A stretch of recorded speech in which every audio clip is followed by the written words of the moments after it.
السلام علیکم friends, welcome to کتاب نگری یوٹیوب چینل۔ کتابوں کی خوبصورت نگری میں آپ سب کو ایک مرتبہ پھر خوش آمدید۔ میں ہوں مغیرہ کاشف اور آج آپ کے لیے لے کر آئی ہوں سمرا چودھری کے ناول محبت ابھی باقی ہے کی ایپیسوڈ 17۔ ایپیسوڈ کو شروع کرنے سے پہلے ہمارے چینل کو سبسکرائب کر دیجئے، ویڈیو کو لائک کر لیں اور بیل آئیکن ضرور کلک کر دیں۔ تو چلیں شروع کرتے ہیں۔ عرشیہ اور آلیان ایک ہفتہ شمالی علاقہ گزار کر آئے تھے، کیونکہ شادی کے فوراً بعد دعوتوں کے سلسلے چلتے رہے تھے تو انہیں کہیں اور جانے کا موقع نہیں ملا تھا۔ اب گھر کے سب بڑوں کی رضامندی پر وہ لوگ کچھ دن سیر و تفریح میں گزار کر آئے تھے اور اس دوران عرشیہ آلیان کے ایک الگ ہی روپ سے آشنا ہوئی تھی۔ وہ جتنا ریزروڈ اور لیا دیا رویہ رکھنے والا لگتا تھا اتنا ہی پیار لٹا دینے والا بھی تھا، اتنا ہی کیئرنگ، اتنا ہی نرم مزاج۔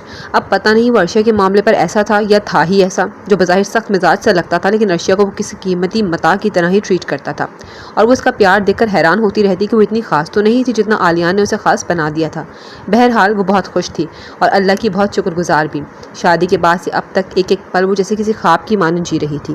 اس وقت بھی وہ دونوں اپنے کمرے میں موجود تھے۔ رات کے کھانے کے بعد چونکہ سبھی آرام کی نیت سے اپنے اپنے کمروں میں جا چکے تھے اور وہ دونوں چونکہ سفر سے واپس آئے تو کافی تھک گئے تھے۔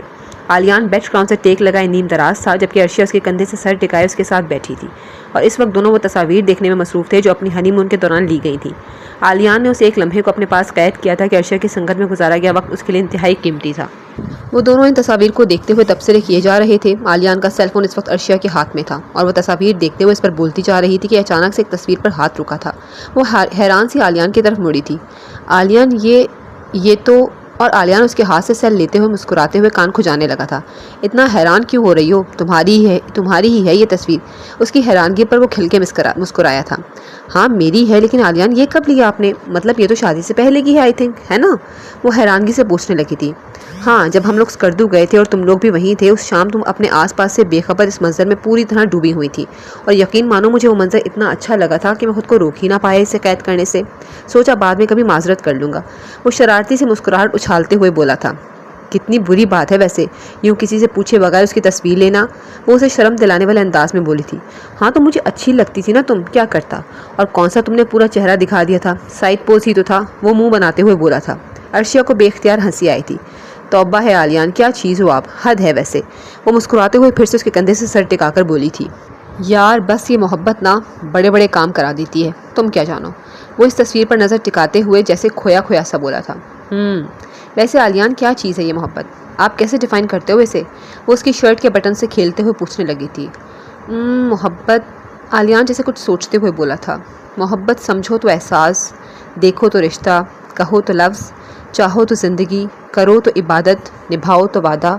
اور اب کہ وہ سیل فون سائٹ پر رکھتے ہوئے مکمل اس کی طرف متوجہ ہوا تھا۔ اور عرشیہ نے بے اختیار پوچھا تھا۔ اور مل جائے تو جنت، وہ جذبات سے بھرپور لہجے میں کہتا ہوا اس پر جھکتا گیا تھا، اور وہ اس کے پیار کی بارش میں بھیگتی ان لفظوں کی مٹھاس کو جسے اندر کہیں اتارنے لگی تھی۔ آلیان اس وقت بمشکل آفس کے لیے تیار ہو رہا تھا۔ شادی کے 3 ماہ گزرنے کے باوجود بھی عرشیہ سے دور رہنے کا اس کا ذرا دل نہیں کرتا تھا، اور آفس جا کر بھی دھیان اسی کی طرف رہتا تھا۔ وہ کام کے دوران بھی وقفے وقفے سے اسے فون کرتا رہتا۔ سوالات وہی تھے، کیا کر رہی ہو میری گڑیا، کیا کھایا، کیا پیا، مجھے مس کیا یا نہیں، مس یو، لو یو، وغیرہ وغیرہ۔ اور عرشیہ اس کے اس پاگل پن پر ہنستی رہتی۔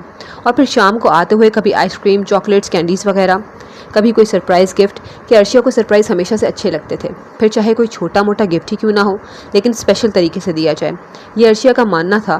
سو آلیان نے خود فرض کر لیا تھا، کوئی ڈریس وغیرہ جو اسے عرشیہ پر سوٹ کرتا دکھائی دیتا بس لے آتا، اور خصوصاً گجرے جو عرشیہ کو بے حد پسند تھے۔ اگرچہ آلیان کو خود پھولوں سے الرجی تھی اور ان سب چیزوں سے کوئی بھی خاص لگاؤ نہیں تھا، لیکن عرشیہ کی پسند تھی تو بس آلیان کی بھی پسند ہونی چاہیے، بس یہی سوچ کر وہ یہ سب کرتا رہتا۔ اور عرشیہ اس کے اس قدر پیار پر کبھی تو جی بھر کے خوش ہوتی اور کبھی ڈر جاتی کہ جس قدر آلیان کا پیار تھا وہ عادی ہوتی جا رہی تھی، اگر اس میں ذرا بھی کمی آئی تو وہ برداشت نہیں کر سکے گی، اور وہ یہ اظہار بار بار آلیان سے بھی کرتی رہتی، اور وہ پیار بھری ڈانٹ سے اسے چپ کروا دیتا کہ ایسا کبھی نہیں ہوگا۔ اس وقت بھی وہ مارے باندھے تیاری میں مصروف تھا۔ آلیان میں دیکھ رہی ہوں آپ نا بہت نکمے ہوتے جا رہے ہیں۔ عرشیہ نے کوٹ اسے پہناتے ہوئے پیار بھری خفگی دکھائی تھی۔ ہاں تو تمہارے پیار نے نکما کیا نا، ورنہ میں تو انتہائی شریف بچہ تھا۔ اس کی ناک کھینچتا ہوا پیار سے بولا تھا۔ اچھا مطلب اب یہ الزام بھی مجھ پر؟ وہ دونوں بازو سینے پر باندھتے ہوئے ناراضگی بھرے انداز میں بولی تھی۔ ہاں تو اور کیا، اب دیکھو نا تمہاری وجہ سے میرا آفس جانے کو دل نہیں کرتا، تم سے دور رہنے کو دل نہیں کرتا، وہاں جاتا ہوں تو پھر تمہاری یاد آنے لگتی ہے، کام پہ دھیان نہیں رہتا۔ اب ظاہر ہے یہ سب کس کی وجہ سے ہو رہا ہے؟ میری اس خوبصورت بیوی کی وجہ سے نا۔ وہ اس کی کمر کے گرد بازو حمائل کرتا ہوا اسے مزید قریب کرنے لگا تھا، اور اب نگاہیں اس کے چہرے پہ جمائے شرارتی انداز میں ساری باتیں گننے لگا تھا۔ مسٹر آلیان، آپ کو نا آپ کے پیار نے بگاڑ دیا ہے اور کچھ نہیں، اور میرے خیال سے اس وقت آپ کو آفس سے دیر ہو رہی ہے۔ عرشیہ نے خود کو اس کے حصار سے نکالتے ہوئے کہا تھا کہ اب اگر اس نے ذرا سا پیار دکھایا تو آلیان نے آفس جانے سے بھی انکار کر دینا تھا۔ یار بہت ہی کوئی ظالم بیوی ہو، لڑکیاں مرتی ہیں ایسے پیار کے لیے اور تم سے ذرا میرا پیار برداشت نہیں ہوتا۔ آلیان نے منہ بنایا تھا۔ جی بہت ظالم ہوں میں۔ آپ کا یہی حال رہا نا تو کل کو پاپا نے مجھے شکایت کر دینی ہے کہ عرشیہ بیٹے تم نے اچھے بھلے کام کرتے لڑکے کو خراب کر دیا ہے۔ وہ ابرو اٹھاتی ہوئی بولی تھی۔ کوئی نہیں، وہ بھی اپنے دور میں ایسے ہی ہوں گے۔ جانتے ہیں شادی کے نئے دن ہیں، سمجھتے ہیں میری کیفیت، بے وقوف نہیں تمہاری طرح۔ آلیان نے منہ بسورا تھا اس کی بات پر۔ عرشیہ بے اختیار ہنستی چلی گئی تھی۔ آلیان آپ نا بہت بے شرم ہوتے جا رہے ہیں قسم سے۔ وہ اس کی بات پہ کھل کے ہنسی تھی۔ وہ بے اختیار اسے ہنستا دیکھنے لگا تھا۔ ہنستے ہوئے اس کے پھولے پھولے سے گال بے حد پیارے لگتے تھے۔ بس یوں ہی ہنستی رہا کرو، اچھی لگتی ہو۔ وہ پھر سے بے اختیار ہوا تھا۔ اچھا ٹھیک، چلیں شاباش، پاپا لوگ ویٹ کر رہے ہوں گے۔ عرشیہ نے اسے بمشکل باہر کی طرف دھکیلا تھا۔ جا رہا ہوں ظالم لڑکی، والٹ تو اٹھانے دو، وہ منہ بسورتا بولا تھا۔ جی یہ لیں آپ کا سیل اور والٹ۔ عرشیہ نے ٹیبل سے اس کا سیل فون اور والٹ اٹھا کر اسے تھمایا تھا۔ وہ پیار لٹاتا رخصت ہوا تھا۔ وہ بے اختیار مسکرا کے رہ گئی تھی۔ آلیان کے جاتے ہی وہ کمرہ سمیٹنے لگی تھی۔ اچانک سے آنکھوں کے سامنے اندھیرا سا چھایا تھا اور وہ چکرا کے رہ گئی تھی۔ وہ بمشکل بیڈ کی پائنتی کو تھامتے ہوئے بیٹھتی چلی گئی تھی۔ سب لوگ ناشتہ کر کے اپنے اپنے کام پر جا چکے تھے۔ اب ٹیبل پر رائمہ بھابی سمیت صرف صالحہ بیگم اور نفیسہ بیگم موجود تھیں کہ وہ لوگ سب کو ناشتہ کروا کے آخر میں ناشتہ کرتی تھیں، اور عنایہ ابھی بھی اپنے دونوں بچوں سمیت آئی تھی۔ دو جڑواں بچوں نے اسے کافی بےحال کر رکھا تھا، اس لیے اٹھنے میں بھی دیر ہو جاتی تھی اکثر۔ ابھی بھی دونوں کو نہلا دھلا کے تیار کرتے ہوئے اسے ناشتے کے لیے کافی دیر ہو گئی تھی۔ دونوں کے لیے وہ ٹیبل پر آئی تھی اور ان دونوں شرارتیوں کو دادی کے حوالے کرتی کرسی کھینچ کر بیٹھی تھی۔ فصیح اور واسع دونوں اس وقت کھلکھلاتے شرارتیں کرتے ہوئے صالحہ بیگم اور نفیسہ بیگم کی گود میں بیٹھے تھے اور باری صدقے جاتے ہوئے انہیں ناشتہ کروانے لگی تھیں۔ اف امی، بہت تنگ کیا ہوا ان دونوں نے مجھے، نہ رات کو ٹھیک سے سونے دیتے ہیں نہ دن کو آرام کرنے دیتے۔ میں تو حال سے بے حال ہو گئی ہوں ان دونوں کے چکر میں۔ دیکھیں تو ذرا بھی کیسے شریف بنے بیٹھے ہیں دادی اور نانی کی گود میں۔ وہ پیار بھری مسکراہٹ سے انہیں دیکھتے ہوئے بولی تھی۔ ارے بیٹا، بچے تو یوں ہی شرارتیں کرتے اور ماں باپ کی نیندیں حرام کرتے ہیں، اور انہی سے تو رونق ہوتی ہے گھر میں۔ صالحہ بیگم نے پیار سے ان سب پہ نظر دوڑائی تھی۔ ہاں بھائی، بالکل اپنے ماموں پہ جو گئے ہیں دونوں۔ بجی کیا کم تھا، عنایہ ہنستے ہوئے بولی تھی۔ سب نے ہنستے ہوئے تائید کی تھی۔ ویسے کم تو شہرام بھی نہیں ہے، کیوں امی جان؟ رائمہ بھابی نے شرارت بھرے انداز میں کہا تھا، جس پر عنایہ مسکرا کر رہ گئی تھی۔ ہاں، آلیان کو چھوڑ کر سبھی بہت شرارتی تھے، ایک میرا آلیان ہی بس شروع سے سمجھدار اور سوبر ہے۔ ہاں، اور امی بالاج بھی نا بالکل آلیان بھائی پر چلا گیا ہے۔ عنایہ نے خاموشی سے ناشتہ کرتے بالاج کو دیکھتے ہوئے کہا تھا، جو ان دنوں اسکول کی چھٹیوں کی بنا پر ان سب کے ساتھ ہی ناشتہ کرتا تھا۔ عنایہ کی بات پر اس نے ایک معصوم سی مسکراہٹ اچھالی تھی۔ بالاج کے آنے کے بعد تو جیسے ہمارا گھر ہی مہک اٹھا ان ننھے وجودوں کی کلکاریوں سے، اللہ کا بہت شکر ہے۔ نفیسہ بیگم نے بے اختیار بالاج کو دیکھتے ہوئے اللہ کا شکر ادا کیا تھا، جو اب کافی بڑا ہو چکا تھا اور کافی سمجھدار بچہ واقع ہوا تھا۔ رائمہ بھابی نے مسکرا کر پیار سے اس کے بالوں میں ہاتھ پھیرا تھا۔ جی امی، بالکل ٹھیک کہا، بالاج تو ہمارا ہیرو بچہ ہے۔ عنایہ نے پیار سے بالاج کی ناک کھینچی تھی، جس پر اس نے پیار بھری خفگی دکھائی تھی۔ اوہو، اب میں بڑا ہو گیا ہوں، یہ بچوں والی حرکتیں نا آپ مجھ سے نہ کیا کریں، وہ ناک مسلتا ہوا بولا تھا۔ اوہو، تو ہمارے بالاج صاحب اب بڑے ہو گئے ہیں، تو یعنی اب ہمارے پیار پر مکمل پابندی عائد کی جا رہی ہے۔ سن رہی ہیں آپ امی اپنے صاحبزادے کی باتیں؟ اب یہ بڑے ہو گئے ہیں، اب ان کی شان میں کسی قسم کی گستاخی نہ کی جائے۔ عنایہ پیار بھرے انداز میں شکوہ کناہ ہوئی تھی۔ رائمہ بھابی سمیت وہ سب ہنسنے لگی تھیں۔ ہاں تو اور کیا بھائی، میرا پوتا بڑا ہو گیا ماشاء اللہ سے، اب نہ آپ سب لوگ ذرا محتاط رہیں۔ نفیسہ بیگم لہجے میں ڈھیروں پیار سموئے بولی تھی۔ ارے رائمہ، عرشیہ ابھی تک نہیں آئی، دیکھو تو، ہمیں تو خیال ہی نہیں رہا، ذرا جا کر دیکھو تو بیٹا، اور بلا کر لاؤ ناشتے کے لیے۔ صالحہ بیگم جسے اچانک یاد آنے پر بولی تھی۔ انہیں باتوں میں بالکل اندازہ ہی نہیں ہوا تھا کہ عرشیہ آج غائب ہے، اور اب یاد آنے پر انہیں اچانک سے پریشانی نے آن گھیرا تھا کہ ایسا پہلے کبھی نہیں ہوا تھا۔ رائمہ بھابی جب روم میں پہنچی تھی تو عرشیہ بے حال سی بیڈ پر لیٹی تھی۔ وہ پریشانی سے اس کی طرف بڑھی تھی۔ عرشیہ کیا ہوا، ایسے کیوں لیٹی ہو؟ طبیعت تو ٹھیک ہے نا تمہاری؟ وہ پریشانی سے سوال پر سوال کرنے لگی تھی۔ بھابی پتہ نہیں، بس چکر آیا زور سے اور گر پڑی، اور پھر وامٹنگ بھی سٹارٹ ہو گئی، عجیب بوجھل سی ہو رہی ہے طبیعت، پتہ نہیں کیا ہو گیا ہے، وہ نڈھال سی بولی تھی۔ رائمہ بھابی اسے بمشکل ساتھ لی نیچے تک گئی تھیں اور سبھی اس کی کنڈیشن دیکھ کر پریشان ہوئے تھے۔ عرشیہ میرے بچے، یہ کیا حال بنایا ہوا ہے، بتائے کیوں نہیں اگر صبح سے طبیعت خراب ہو رہی تھی تو؟ صالحہ بیگم پریشانی سے اس کے ماتھے پہ ہاتھ پھیرتے ہوئے بولی تھی۔ چلو شاباش، ابھی ڈاکٹر کے پاس اٹھو، ہمت کرو تھوڑی سی، وہ اسے دیکھ کر پریشانی سے بولی تھی۔ امی ٹھیک ہو جاؤں گی کچھ دیر میں، کوئی اتنا بڑا مسئلہ نہیں، آپ پریشان نہ ہوں۔ نہیں بالکل نہیں، تمہاری حالت ہرگز چھوڑنے والی نہیں ہے۔ رائمہ بیٹا تم میرے ساتھ چلو، ہم عرشیہ کو ہاسپٹل لے چلیں۔ جی امی، میں چینج کر کے ابھی آئی۔ عرشی تم بھی جلدی سے کپڑے بدل لو، وہ عرشیہ کو کہتے ہوئے اٹھی تھی، اور عرشیہ کو چاروں نچار ان کے ساتھ جانا پڑا تھا۔ اسے اندازہ بھی نہیں تھا کہ اسپتال پہنچتے ہی کتنی بڑی خوشی اس کی منتظر تھی۔ ڈاکٹرز نے رپورٹ چیک کرتے ہوئے انہیں مبارکباد دی تھی اور صالحہ بیگم کی تو خوشی کی انتہا نہ رہی تھی۔ انہوں نے بے اختیار عرشیہ کو گلے سے لگاتے ہوئے اس کا سر چوما تھا۔ رائمہ بھابی نے بھی اسے گلے لگا کے خوب مبارکباد دی تھی۔ وہ جہاں خوش ہوئی تھی وہیں بے حد کنفیوزڈ اور شرمائی بھی تھی، اور ساتھ ہی ہلکی ہلکی پریشانی بھی۔ وہ خود بھی اپنی کیفیت سمجھ نہیں پا رہی تھی۔ پہلی بار تھی اور پہلا تجربہ، اسے سمجھ نہیں آ رہا تھا کہ کیا کرے اور کیا نہ کرے۔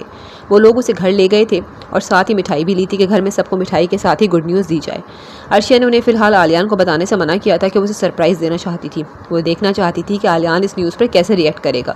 وہ ان لمحوں کو سوچ کر مسکرا رہی تھی، اور سب نے اس بات سے اتفاق کیا تھا کہ یہ نیوز عالیان کو اسے ہی دینی چاہیے۔ وہ بے صبری سے عالیان کے آنے کا انتظار کرنے لگی تھی۔ شام کو عالیان جب آیا تو اسے معمول سے تھوڑا ہٹ کے خوش پایا تھا۔ وہ عام دنوں سے ہٹ کے تیار ہوئی تھی، چہرے کی چمک کچھ اور بڑھ گئی تھی، اور مسکراہٹ ایک لمحے کو ہونٹوں سے جدا نہ ہوئی تھی۔ وہ آج اسے تشویش میں ڈال رہی تھی۔ خیر تو ہے مائی ڈیئر وائف، آج تو حالات کچھ زیادہ ہی اچھے معلوم ہو رہے ہیں۔ کوئی خاص دن ہے کیا؟ خاص تو ہے، بلکہ بہت خاص ہے، وہ اسے مزید تشویش میں ڈالتے ہوئے بولی تھی۔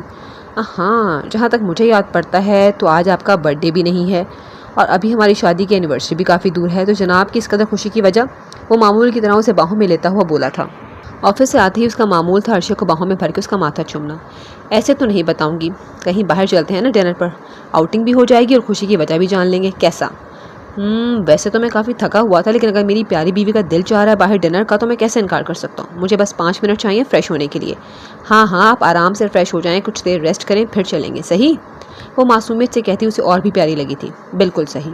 پیار سے اس کے چہرے پر آئی لٹیں کھینچتا ہوا وہ واش روم کی طرف بڑھا تھا، اور پھر اس رات ڈنر پر جاتے ہوئے اس کا بالکل اندازہ نہیں تھا کہ کچھ آزمائشیں شاید تاعمر انسان کے تعاقب میں رہتی ہیں۔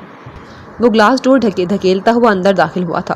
ریسٹورانٹ میں اس وقت خوب گہما گہمی تھی، جو کہ شہر کا سب سے مشہور ریسٹورانٹ تھا، تو شام ہوتے ہی یہاں لوگوں کا کافی رش لگا رہتا تھا۔ اس نے اندر داخل ہوتے ہی ادھر ادھر نظر دوڑاتا وہ اپنی مطلوبہ سیٹ تک پہنچا تھا، جہاں پہلے سے اس کے دوست اس کا انتظار کر رہے تھے۔ اس پر نظر پڑتے ہی وہ سب کے سب خوش دلی سے کچھ کہتے ہوئے اس سے ملنے ملانے مصروف ہوئے تھے، اور وہ ان کی باتوں کا جواب دیتا اپنی نشست سنبھالنے لگا تھا۔ 2 دن پہلے ہی وہ پاکستان پہنچا تھا، اور آج اپنے سب دوستوں کے بلانے پر ہی وہ یہاں آیا تھا۔ کچھ دل بھی بوجھل تھا اور کچھ ان سب کی یاد بھی کہ وہ آج انکار نہ کر سکا تھا۔ وہ لوگ ہنسی مذاق کرتے ہوئے ڈنر میں مصروف تھے جب بے ساختہ اس کی نظر اس طرف اٹھی تھی اور پھر جیسے جم سی گئی تھی۔ وہاں بالکل کارنر والی ٹیبل پر اس وقت وہ دونوں ہنستے مسکراتے ہوئے باتوں میں مصروف تھے۔ عالیان کی اس جانب پشت تھی، جبکہ عرشیہ کا رخ ان کی طرف تھا، سو وہ بآسانی اسے دیکھ سکتا تھا، لیکن وہ اس طرف متوجہ نہیں تھی اور نہ ہی اسے دیکھ سکی تھی۔ شہزیب کا یکدم جسے کھانے سے اچاٹ ہوا تھا دل کی دھڑکن یکدم تیز سی ہوئی تھی، ہاتھوں میں لرزش واضح محسوس ہو رہی تھی۔ اس نے پانی کا گلاس تھامتے ہوئے خود کو جیسے نارمل کرنے کی کوشش کی تھی۔ شاہ، کیا ہوا، ٹھیک ہو؟ نعمان جو اس کا سب سے قریبی دوست تھا، وہ اس کی حالت دیکھتے ہی کچھ سمجھا تھا اور پریشانی سے پوچھنے لگا تھا۔ ہاں میں ٹھیک ہوں، مجھے کیا ہونا ہے؟ شہزیب یکدم گڑبڑایا تھا۔ ہاں لگ تو نہیں رہا، چل اگر تو کہتا ہے تو مان لیتا ہوں، وہ جانچتی نظروں سے اس کا جائزہ لیتا ہوا بولا تھا۔ شہزیب کی نظر ایک بار پھر سے اس طرف اٹھی تھی، وہ خود کو ان کی طرف متوجہ ہونے سے روک نہیں پا رہا تھا شاید۔ اب کی بار نعمان نے اس کی نظر کے تعاقب میں اس طرف کو نظر دوڑائی تھی، چونکہ عالیان کی ان کی طرف پشت تھی تو وہ عالیان کو نہیں دیکھ سکا تھا، جبکہ عرشیہ کو وہ نہیں جانتا تھا، اس لیے کچھ نہ سمجھتے ہوئے پھر سے شہزیب کی طرف متوجہ ہوا تھا۔ کیا ہو گیا، کہاں دھیان ہے تیرا؟ اب کی بار باقی سب بھی اس کی طرف متوجہ ہوئے تھے۔ وہ نہیں، کچھ نہیں، وہ سر جھٹکتے ہوئے ان کی طرف متوجہ ہوا تھا اور ان سب کو مطمئن کرتے ہوئے کولڈ ڈرنک کی طرف متوجہ ہو چکا تھا۔ کیا مجھے اس موقع سے فائدہ اٹھانا چاہیے؟ پھر نہ جانے عرشیہ سے کب سامنا ہو، کیا پتہ ہو بھی یا نہیں۔ معافی تو اسے بہرحال مانگنی ہے، کیونکہ یہ بوجھ اب مزید برداشت نہیں ہوتا، لیکن عالیان کے سامنے یہ سب ممکن بھی نہیں، کہیں کوئی اور ہی مصیبت کھڑی نہ ہو جائے۔ اس کی تو خیر ہے، لیکن عرشیہ کے لیے مزید وہ کوئی پرابلم کریٹ نہیں کرنا چاہتا۔ کیا کروں میرے خدایا، کچھ سمجھ نہیں آ رہا۔ اپنی سوچوں میں الجھا وہ ان سب سے یکسر غافل ہو چکا تھا۔ اوئے شہزادے، تیرے حالات کچھ ٹھیک نہیں لگ رہے آج، مسئلہ کیا ہے تیرے ساتھ؟ خیالوں ہی خیالوں میں کہاں کی خاک چھان رہا ہے؟ شہروز نے شرارتی انداز میں اسے مخاطب کیا تھا اور وہ یکدم جیسے ہوش کی دنیا میں آیا تھا۔ نہیں تو میں بس تم لوگوں کی باتیں سن رہا تھا، وہ مسکراتے ہوئے بولا تھا۔ اچھا، ذرا بتانا تو ہم کس موضوع پہ بات کر رہے تھے؟ اب کی بار شہروز بھی مزید شرارت پر اتر آیا تھا۔ وہ دبی دبی مسکراہٹ سے اسے چھیڑنے لگا تھا۔ کیا ہو گیا یار تم لوگوں کو؟ اب کیا میرا امتحان لیا جائے گا؟ شہزیب نے اسے لتاڑا تھا۔ دیکھ بھائی، امتحان کا کوئی ارادہ تو نہیں، لیکن تیرے نا کرتوت کچھ ٹھیک نہیں لگ رہے۔ جب سے آیا ہے دیوداس سا بنا بیٹھا ہے، دھیان تیرا یہاں تو ہرگز نہیں ہے۔ چل اب بتا دے سیدھی طرح چکر کیا ہے، کہیں کسی حسینہ کا تو چکر وکر نہیں نا؟ وہ آنکھ مارتا ہوا شرارتی انداز میں بولا تھا۔ ارے نہیں یار، یہ سارے چونچلے تو کب کے چھوڑ دیے، اب تو نہ اتنا دل کا زور ہے اور نہ ہی ایسا کوئی ارادہ، بس کاروباری پریشانیاں ہوتی ہیں کچھ، انہی میں دھیان رہتا ہے۔ ارے میری یار، کاروبار کو اتنا بھی سر پر سوار نہ کر، سب اچھا چل تو رہا ہے، اس نے حوصلہ دینے والے انداز میں کہا تھا۔ چل اب موڈ ٹھیک کر اور ذرا ہنس کھیل لیا کر، صحت کے لیے اچھا ہوتا ہے، اس کا کندھا تھپ تھپاتا ہوا بولا تھا۔ جو حکم۔ اب کی بار وہ بھی مسکرایا تھا اور ایک سرسری سی نظر پھر سے ان دونوں پر ڈالی تھی، اور نظر ہٹا کر ایک بار پھر سے جھٹکے سے سر اٹھایا تھا۔ آلیان کوئی کال ریسیو کرتا وہاں سے اٹھا تھا اور عرشیہ سے کچھ کہتا ہوا باہر کی طرف گیا تھا۔ عرشیہ نے مسکراتے ہوئے سر ہلایا تھا اور کھانے کی طرف متوجہ ہوئی تھی۔ اوہ، مجھے جو بھی کرنا ہے جلدی کرنا ہے، یہی موقع ہے، میں ابھی جا کر عرشیہ سے بات کرتا ہوں، اور اگر آلیان آ بھی گیا تو کہوں بھابھی پر نظر پڑی تو بس ملنے آ گیا تھا۔ ہاں یہی صحیح رہے گا۔ وہ جلدی سے دوستوں سے ایکسکیوز کرتا ہوا اس طرف بڑھا تھا۔ وہ سب کے سب حیرانی سے اسے دیکھتے ہوئے پھر سے باتوں میں مصروف ہو چکے تھے۔ اس کے قریب پہنچتے ہی دھڑکنیں ایک دم تیز ہو گئی تھیں۔ وہ ہمت کرتا ہوا اس سے مخاطب ہوا تھا۔ عرشیہ؟ اس کے قریب پہنچ کر وہ آہستگی سے بولا تھا۔ عرشیہ جو اپنے ہی دھیان میں اپنی پلیٹ میں چمچ گھمائی جا رہی تھی، اس نے ایک جھٹکے سے سر اٹھایا تھا اور جیسے پتھر کی ہو گئی تھی۔ اس نے خود کو یقین دلانا چاہا تھا کہ وہ واقعی وہی انسان ہے۔ اگرچہ وہ پہلے سے کافی بدل چکا تھا، بال پہلے سے کافی چھوٹے اور انتہائی ڈیسنٹ سٹائل میں کٹوائے گئے تھے، اور چہرے پر ہلکی داڑھی اور سنجیدہ سی پرسنالٹی، وہ بے شک وہی تھا۔ اس انسان کو وہ کیسے بھول سکتی تھی جس نے اس کی زندگی تباہ کر دی تھی، اس کی عزت، اس کا سب کچھ داؤ پہ لگا دیا تھا، اور اتنے سال بعد اسے یوں سامنے دیکھ کر پہلے تو وہ گھبرائی، لیکن دوسرے لمحے جیسے ساری نفرت اوت کر آئی تھی۔ تم یہاں؟ تمہاری ہمت کیسے ہوئی میرے سامنے آنے کی، گھٹیا انسان؟ وہ دبی دبی آواز میں غراتے ہوئے بولی تھی۔ اس نے آواز اونچی رکھنے سے گریز کیا تھا کہ آس پاس کے لوگ متوجہ ہو جاتے، اور وہ یہاں کسی بھی قسم کا ڈرامہ کریٹ کرنا نہیں چاہتی تھی۔ آس پاس دیکھتے ہوئے غصے سے اس کی طرف متوجہ ہوئی تھی۔ اب کیا پھر سے میری زندگی میں کوئی نیا فساد ڈالنے آئے ہو؟ تمہارا دل نہیں بھرا تھا کیا مجھے تکلیفوں میں دھکیل کے، میرا سب کچھ داؤ پہ لگا کے؟ ہاں، اب پھر سے کیا لینے آئے ہو؟ وہ اسے کچھ بولنے کا موقع دیے بغیر ہی شروع ہو چکی تھی کہ اس کے دل میں انتہائی نفرت تھی اس انسان کے لیے کہ جس نے اس کے پیاروں کی نظر میں گرا کر رکھ دیا تھا۔ وہ جو سر جھکا اس کی باتیں سنا جا رہا تھا، اب کی بار انتہائی کرب کی سی کیفیت میں اسے مخاطب ہوا تھا۔ عرشیہ، پلیز ایک بار میری بات سن لو، تم جو بھی کہو، جو بھی سلوک کرو، مجھے سب منظور ہے، پلیز ایک بار سن لو میری بات، مجھے کچھ نہیں سننا، سمجھے؟ میری شادی ہو چکی ہے اور ابھی میں اپنے شوہر کے ساتھ ہی یہاں موجود ہوں، وہ آتے ہی ہوں گے، اور میں نہیں چاہتی کہ تم اب پھر سے میرے لیے کوئی مسئلہ کھڑا کرو۔ جاؤ یہاں سے پلیز۔ عرشی، میں بہت تکلیف میں ہوں، میں مانتا ہوں میں نے بہت غلط کیا، بہت زیادہ، لیکن میں نے اس کے بعد سے ایک پل بھی سکون اور چین سے نہیں گزارا۔ یقین مانو، میں اپنے گناہ کی سزا کاٹ کاٹ کے تنگ آ چکا ہوں۔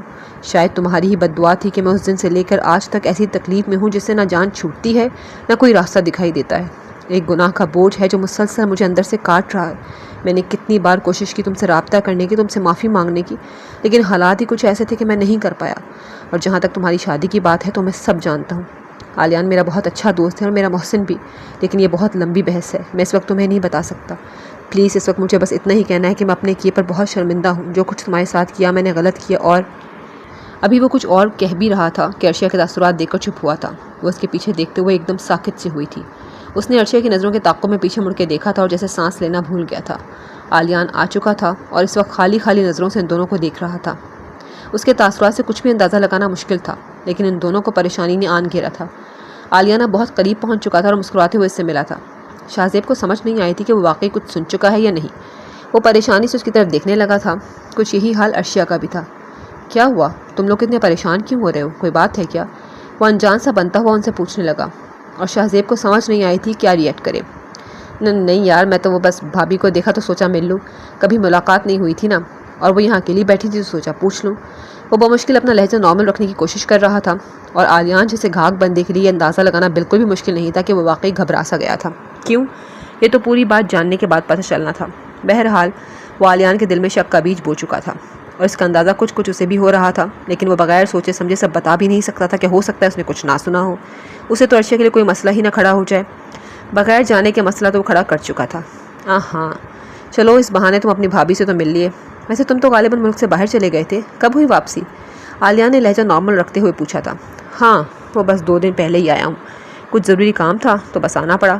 وہ بمشکل ہلکا سا مسکرایا تھا۔ خیر، میں آپ لوگوں کی کوئی خدمت کر سکتا ہوں؟ پہلی بار بھابھی سے ملاقات ہوئی ہے تو ڈنر کیوں نہ میری طرف سے ہو؟ وہ ایک چور سی نظر عرشیہ پر ڈالتا ہوا آلیان سے مخاطب تھا۔ عرشیہ بالکل ساکت سی کھڑی ان دونوں کو دیکھ رہی تھی۔ اس کے سوچنے سمجھنے کی صلاحیت اس وقت مفلوج ہو چکی تھی۔ آلیان کی نظروں سے وہ اتنا تو جان ہی چکی تھی کہ وہ کس موڈ سے بات کر رہا ہے۔ وہ آلیان کے ہر موڈ سے واقف تھی، اور یہی وجہ اس وقت بھی پریشانی سے اس کے جسم کی کپکپاہٹ شروع ہو چکی تھی۔ ارے نہیں یار، وہ بات یہ ہے کہ مجھے ایک بہت ہی ضروری کام سے جانا پڑ گیا ہے تو ہمیں نکلنا ہوگا۔ آئی ایم سوری، اس وقت ہم نہیں رک سکیں گے، پھر ملاقات ہوگی۔ ہاں، وہ اسے ہاتھ ملاتا ہوا عرشیہ کی جانب متوجہ ہوا۔ چلیں عرش؟ وہ عرشیہ کی طرف دیکھتا ہوا سپاٹ لہجے میں بولا تھا۔ وہ بمشکل سر ہلاتی ہوئی جانے کو تیار ہوئی تھی۔ اس نے ایک نظر شاہزیب پر ڈالی تھی اور اس وقت تو نظروں میں کیا کچھ نہ تھا، دکھ، تعصب، شکایت اور درد۔ نفرت آمیز انداز میں سر جھٹکتی وہ عالیان کی پیروی میں باہر کی طرف بڑھی تھی۔ شاہزیب پریشانی میں گھرا انہیں جاتا ہوا دیکھ رہا تھا اور پھر سر پکڑتا ہوا وہیں بیٹھتا چلا گیا تھا۔ ڈیم! اس نے ٹیبل پر مکہ مارا تھا۔ عالیان نے اگرچہ لاکھ اپنے تاثرات نارمل رکھے تھے، لیکن بچہ تو وہ بھی نہیں تھا۔ سمجھ سکتا تھا کہ ان کا اچانک سے یوں چلے جانا کچھ برا ہونے کا سگنل دے رہا تھا۔ کیا ایک بار پھر وہ عرشے کی زندگی تباہی کے دہانے پر لے آیا تھا؟ نہیں اللہ پلیز، اس بار نہیں۔ میں پہلے اپنے گناہوں کے بوجھ سے آزادی نہیں پا سکا، مزید کچھ بھی برا برداشت نہیں کر سکوں گا۔ کرب سے سوچتا ہوا وہ کسی فیصلے تک پہنچا تھا۔